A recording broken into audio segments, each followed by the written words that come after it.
palacio es el Hotel Sevilla. Voy a ir más rápido. Otro, lo digo por si llueve un poquito más, ¿no? Tenemos a ver, otro será...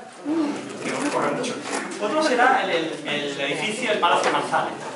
El Palacio de Marzales fue construido en 1930 y fue el edificio, la casa solariega de los marqueses de Lario, aunque se conozca popularmente con el nombre de la Marquesa de Marzales, era la casa solariega de los Larios aquí en la ciudad. Tenían otras propiedades en el campo, tenían otras propiedades en Cobre, en Guadacorte, en el Monte de la Torre, pero la casa de la ciudad era lo que ellos conocían como la Casa de San Bernardo. En esta casa se celebra la boda de una de las Larios, de la tercera, de Margot, ni más ni menos que con Miguel Primo de Rivera, hermano de José Antonio, e hijo de don Miguel, el dictador jefe de Estado. El padrino de boda fue José Antonio. La boda se hace en La Palma y se recoge una reseña de cómo fue aquella fiesta. También curiosa, allí celebran...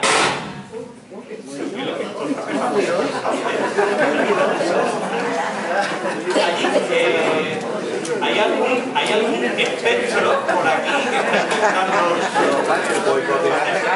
está intentando hacerse presente o manifestarse, pero bueno.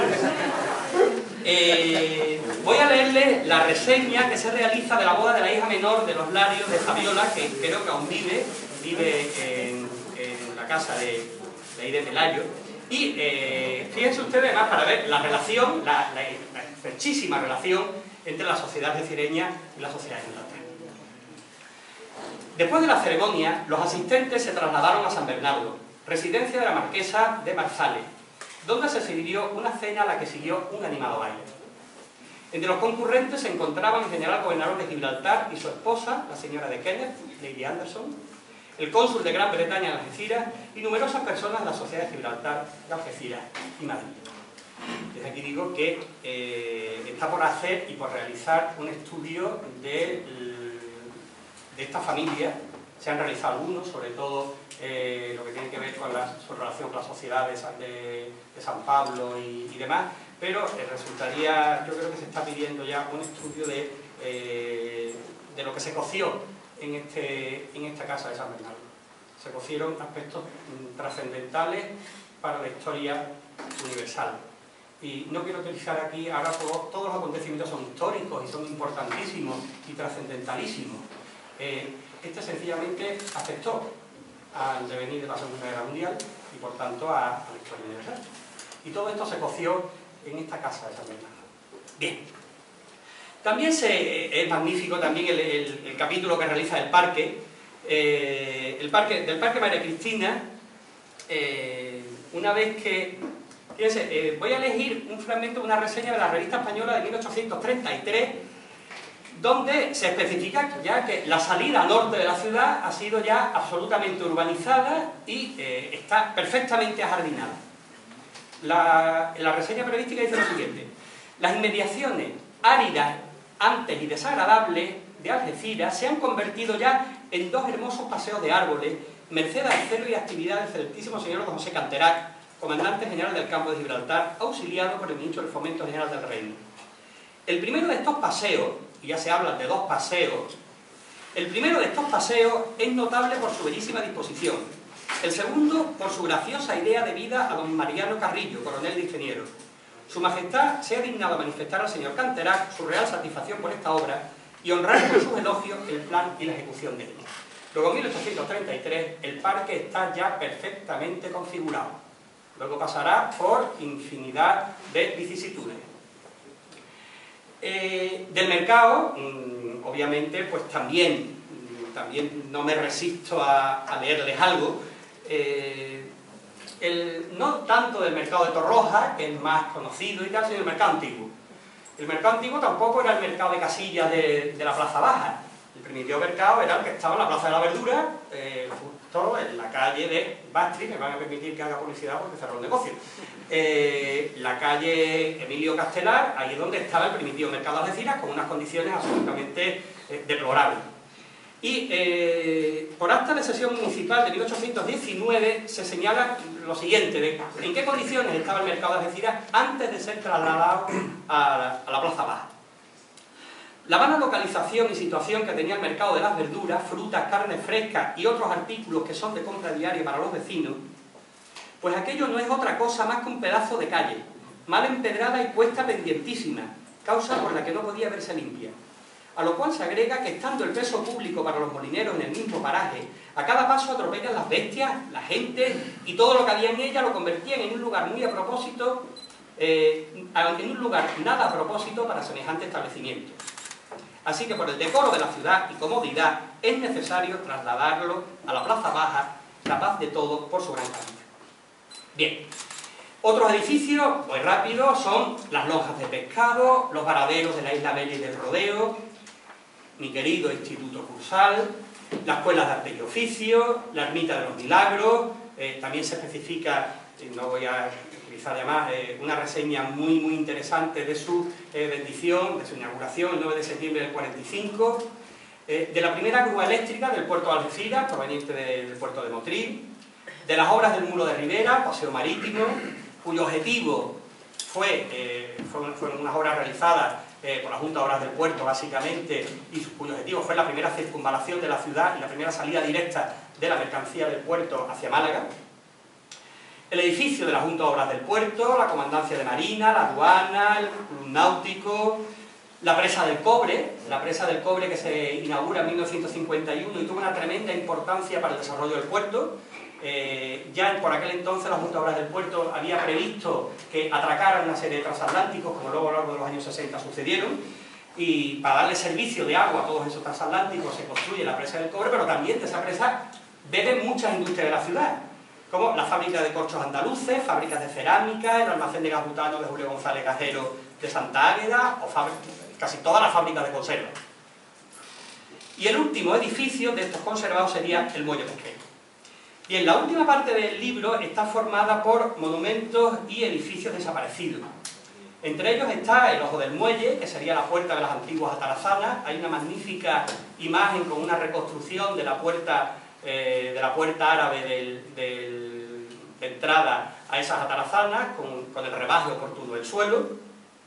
La Torre del Espolón y las Corachas Marítimas, la Torre de los Adalides, la Batería de San Antonio, que le dio nombre a la calle, el Fuerte de Santiago, que le dio nombre a las promociones, los cuarteles, todos los cuarteles, el de caballería, el de escopeteros, el de infantería del Calvario, el convento de la Merced, el Pósito de gran cariño también para caballeros que tengo el placer de ver de aquí, 252, vamos a ver, en el Pósito, el Pósito debió ser un edificio importante.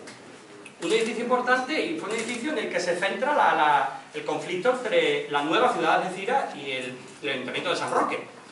En esa pelea entre Algeciras y San Roque, el 16 de junio de 1763, el alcalde mayor de Algeciras, Fernando García de la Plata, solicita la creación del Pósito de la ciudad, en consideración a tener esta ciudad una tercera parte en el fondo del Pósito que existe en San Roque, y al no recibir este ayuntamiento socorro del dicho Pósito y estar todo el invierno cortadas las comunicaciones, tal como sucedió el invierno pasado, que se cortó la comunicación por mar y por tierra por las crecidas y avenidas de los ríos Guadarranque y Palmones. Por todo ello, se sirve disponer, sea dada a este ayuntamiento la dicha tercera parte, para que con el trigo que renta de la dehesa del Novillero, se forme en esta ciudad el Pósito independiente de aquella de San Roque, con lo que podría remediarse el abasto de pan en esta población por contar con muchos y buenos molinos en su término, como hemos visto. Bien,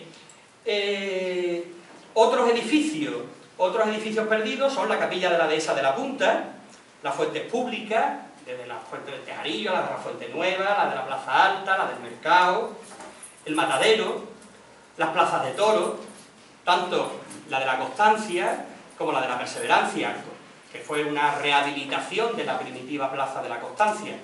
Y voy a leerles por lo menos una pequeña reseña de la inauguración de la Plaza de Toros de la Perseverancia, que tuvo lugar el 25 de junio de 1866. En el Boletín de Loterías y Toros, curiosa combinación, de 25 de junio de 1866 se especifica: se han dado 2 excelentes corridas de toros en los días 3 y 4 del corriente junio, y a pesar del temporal de aguas que 3 días antes sufrimos, llovía entonces, muy especialmente la isla, tanto que se llegó a temer que habría que suspenderla para otro domingo, se despacharon en la primera corrida cerca de 8.000 entradas. La afición que hay a estos espectáculos en el campo de Gibraltar, las condiciones de seguridad y comodidad que con tan exquisito gusto se han reconstruido con esta plaza, harán a no dudar que todos los empresarios tengan en cualquier situación del año una ventajosa y conocida utilidad, cuya plaza puede figurar entre las de primer orden. Apareció la autoridad en el palco de la presidencia y, hecha la señal por el primer alcalde don Gaspar de Segura, rompió la música charanga de la guarnición con ecos de alegría y la cuadrilla salió a hacer el correspondiente saludo.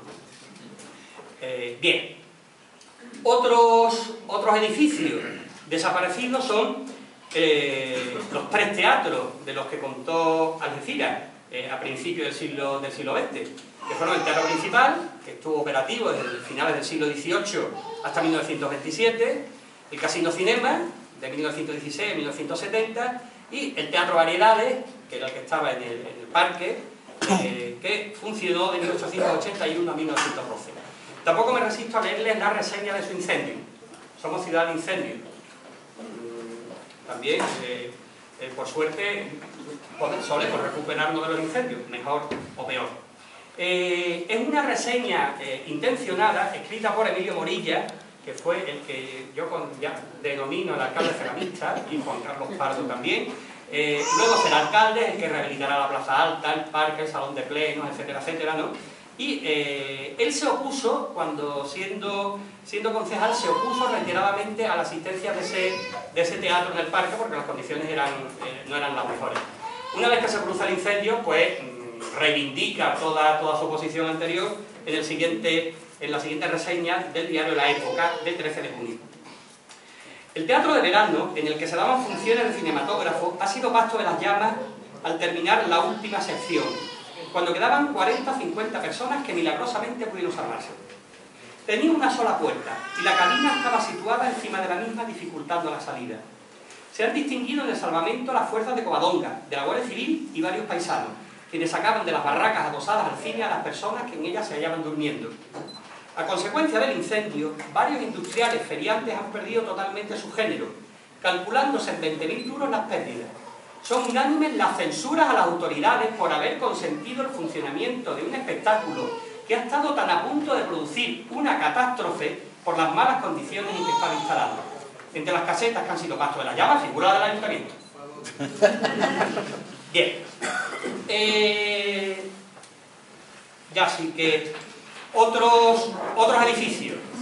Pues el Puente Viejo, los puentes en general, el Puente Viejo, que fue reconstruido en 1819, se aportan unos magníficos planos de principio del 18, donde se observa perfectamente la existencia de los antiguos puentes medievales, que todavía casi los fundamentos de esos puentes medievales pues estaban aún en pie a principios del 18.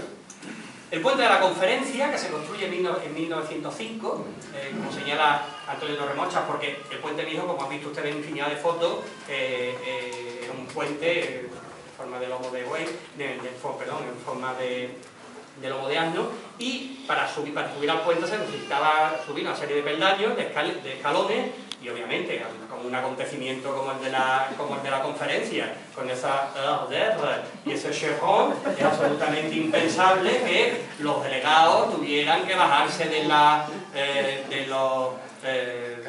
cabriolas y demás Entonces se construye el primer puente de la Conferencia en 1905, muy mal construido. La tercera riada creo que no pudo ya soportarla, y en 1922 se construye el nuevo puente de la Conferencia, que es el que, conocimos.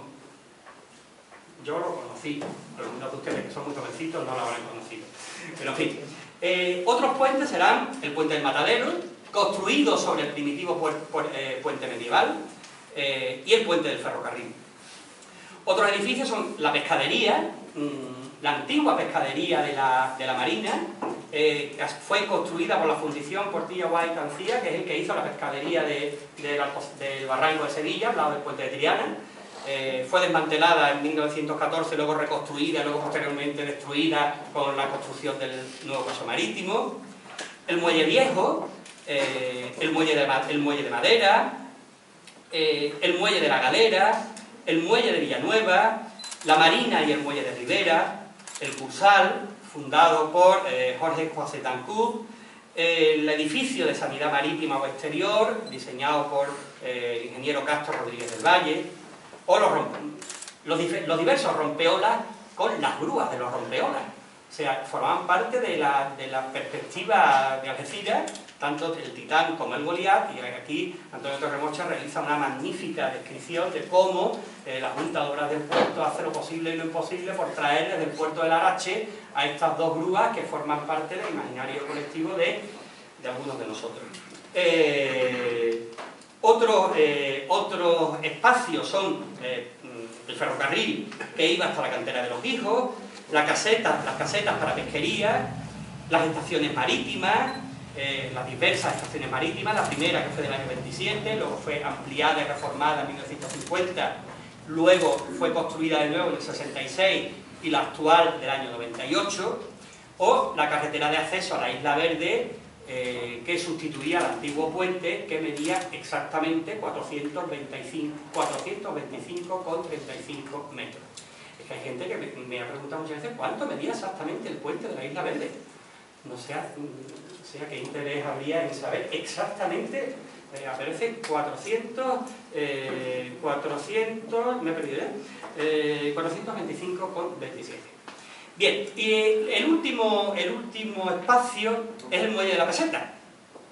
El muelle de la Peseta es aparecen muchas fotografías aéreas de la Algeciras de los años 50, 60, ¿no?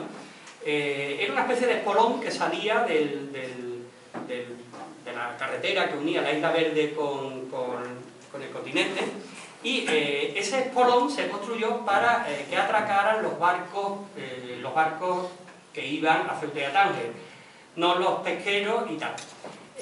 El proyecto era tremendamente ambicioso para la época, tremendamente ambicioso, porque se le quería dar un sentido pesquero al puerto de la Marina y un sentido comercial al puerto de la Isla Verde. Fue la primera vez en que se intentó diversificar los espacios del puerto. Claro, para darle una buena entrada a ese puerto había que darle una buena comunicación terrestre. Y para ello ya había previsto, en aquella época, estamos hablando del año 50 y poco, había previsto un túnel, que luego se hizo para el ferrocarril, un túnel que conectara la estación de ferrocarril por debajo de la Vía Vieja hasta la salida por debajo del Cristina, por el Cursal, por el antiguo Cursal, hasta la entrada de la Isla Verde. Con esto voy a leer la última reseña, que no es exactamente una reseña, es una reflexión de Gaitán de Ayala, que era entonces presidente de la Junta de Obras del Puerto, y este hombre pues intenta defender la construcción de ese puerto de pasajeros, y va a recurrir a argumentos patrióticos, que es lo que normalmente solían hacer casi todos los políticos cuando solicitaban algo, y esos argumentos patrióticos tenían el nombre de la roca de ahí enfrente. Les resumo. La erección de un gran puerto como el que hemos planteado en Algeciras será el medio más rápido, seguro, práctico y eficacísimo, además, para lo que pudiéramos llamar el rescate de Gibraltar. Porque nuestro puerto anularía rápidamente la influencia inglesa, y con los puertos de Algeciras y Ceuta en manos de España y debidamente organizados, España sería dueña comercialmente del estrecho y, por consiguiente, de todo el tráfico marítimo, quedando el Peñón reducido a función estrictamente militar. Pues bien, este proyecto no fue abocado, murió, no tuvo ningún tipo de salida. Fue una obra faraónica de relleno que no sirvió absolutamente para nada. Fue un estrepitoso fracaso, una oportunidad perdida que marca un evidente retraso histórico para el desarrollo portuario. Pues ya para concluir, tengo que decirles que se les ofrece a ustedes hoy un libro donde el autor ha trabajado en 56 documentos consultados en 7 archivos, más toda la prensa utilizada.